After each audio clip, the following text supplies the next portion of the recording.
Què tal, com esteu? Bona diada de Sant Jordi a tothom. Estem en directe, us tinc per aquí a l'Instagram i us tinc per aquí dalt al Facebook, val? Llavors, avui és un consell de dilluns una mica especial, perquè aprofitant una diada tan bonica com la que tenim a Catalunya avui, doncs jo volia convidar-vos a la reflexió i pensava com aprofitaràs el consell de dilluns, que justament tinc la sort de que avui dilluns em cau en Sant Jordi. I el dubte que tenia era què podem fer? Doncs com reflexiono sobre temes que puguin ser importants avui i que sigui un consell de dilluns una mica diferent perquè sabeu que normalment doncs, reflexionem sobre coses vinculades al món de la sexualitat, la parella, la maternitat, i avui em venia com molt de gust aprofitar un tema d'aquests que sempre tinc present, que és el masclisme, perquè fa uns dies em van, no recordo a on, però sí, me'n recordo on. Mentida, sóc una mentidera. Me'n recordo on. Fa unes setmanes, amb una jornada que vam fer sobre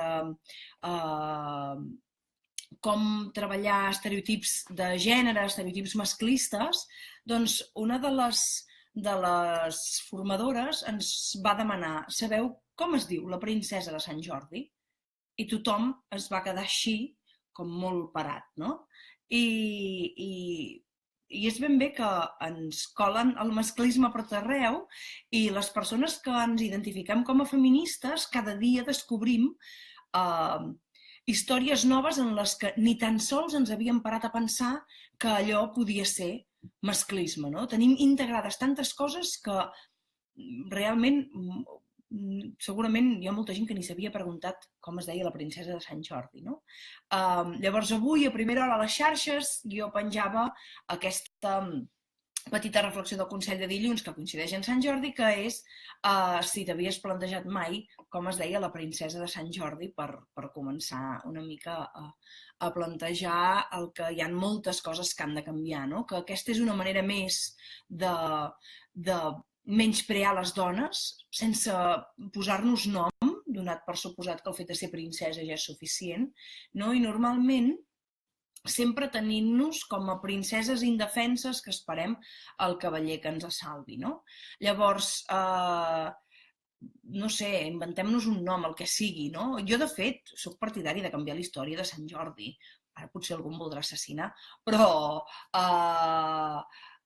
simbòlicament, és clar, perquè a mi aquesta història del cavaller que salva la princesa i que a més maten un drac, a mi no m'acaba de convèncer, val? És a dir, si podem estalviar-nos el que ningú surti mort, que no hi hagi cap drac que es mengi només noies, i que no hi hagi d'haver un salvador sempre home, mascle, que es dediqui a salvar la pobreta noia indefensa, molt millor, no? Llavors jo, quan explico la història al meu fill, el que faig és, tinc un llibre de Sant Jordi fantàstic fet en feltre, on no hi ha cap text, i el que faig és inventar-me jo la història. I llavors explico que Sant Jordi amb la princesa li podem posar un nom, aquí cadascú que posi el nom que vulgui, jo li posaria princesa Leia, però que li posi el nom que vulgui, i amb el drac també ens podem inventar un nom, doncs es visiten els uns als altres perquè són amics i col·legues i se'n van tots tres a celebrar la diada, a comprar-se roses i llibres,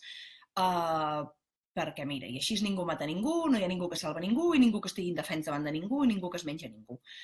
O sigui que aquí cadascú que s'inventi la seva pròpia llegenda, no? Segurament aquí les persones que defensen la llegenda aferrissadament no estaran gens d'acord amb el que dic jo, bueno, però crec que és molt important reflexionar que a vegades tradicions i llegendes no ens porten enlloc més que a perpetuar estereotips de gènere, seguir doncs, perpetuant el masclisme.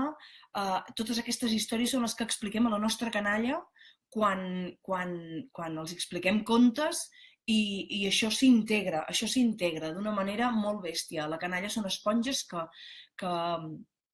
ho absorbeixen tot i hem de tenir en compte que tot això que els expliquem, al igual que tots els contes que que els expliquem de petits, doncs tot això ja marca el com entendran el món des de la perspectiva de gènere i el com segurament ja començaran a veure les dones d'una manera, els homes de l'altra, des d'una visió, la majoria d'històries que tenim és des d'una visió completament heterosexual, patriarcal, i des de les persones cisgènere, no? Aquelles persones que a vegades jo dic cisgènere i la gent no sap què vull dir, no? Aquelles persones que neixen amb un cos de dona o amb un cos femení, s'identifiquen com a dones, o amb una persona que neix com a home i se sent home, no? O sigui, més enllà d'això hi ha molta varietat, hi ha moltes històries de Sant Jordi, Santa Jordines, dracs, prínceps, princeses, i perquè sigui antimonàrquic doncs no cal que siguin prínceps ni princeses, i més enllà de noies que vesteixen de rosa i que tenen vulva, més enllà de nois que vesteixen amb armadura i que tenen penis. O sigui que crec que és important que això amb la nostra canalla des de petits ja els hi expliquem. I llavors, a més, també jo una de les coses que em trobo que faig per Sant Jordi és la campanya que fa molta gent i que jo m'hi sumo, que és la de regalar roses i llibres a tothom, d'acord? Perquè és completament injust que les dones rebem roses i els homes rebin llibres. Ara sí que sembla que hi ha coses que estan canviant i ara us explicaré, però, per exemple, aquest matí la meva companya, la Sílvia Catalán, que la tenim ara col·laborant amb Aràquia Vic, jo estic molt contenta, penjava al Twitter que quan ha anat a portar el seu fill a l'escola, a totes les mares els hi regalaven una rosa, no? I es preguntava, no sé si amb els pares també li regalaran llibres, i segurament no, però en aquest cas, és a dir, aquest fet de només regalar roses a les dones, perquè evidentment és més econòmic regalar roses que regalar llibres, no? Però no regalar roses als homes ja marca una diferència de gènere, marca un estereotip masclista, i llavors jo aquest matí xarxes també penjava si et sents home i creus que les roses no van amb tu, potser has de revisar el teu concepte de masculinitat, perquè sí que sembla que ara les dones, el dia de Sant Jordi, tenim la sort de, per no ser masclistes, rebem roses, rebem llibres, ens comprem roses, ens comprem llibres, perquè sabem que llegir ens fa més lliures, i sabem que les roses també són boniques, no? Encara que tinguin aquesta data de caducitat tan corteta. Però quan a vegades vas a regalar una rosa a un home, et trobes que hi ha homes que diuen no, jo no cal, no? I llavors jo soc partidari que els homes també tinguin rosa, no? En Jordi ens diu que avui rosa i tindrà rosa, no? Vol rosa i tindrà rosa. Evidentment, perquè el fet de ser home, hem vinculat la masculinitat a coses que no tenen res a veure amb les floretes, i les floretes són coses com femenines, no té res a veure, estem barrejant aquí coses que no tenen res a veure. Mireu, aquí, la meva mare, que sempre es connecta quan jo estic per aquí, diu que ja té la rosa d'en Crespi, no? Llavors la meva pregunta seria, mama, i la rosa que en Crespi rebrà de tu? Ja la té?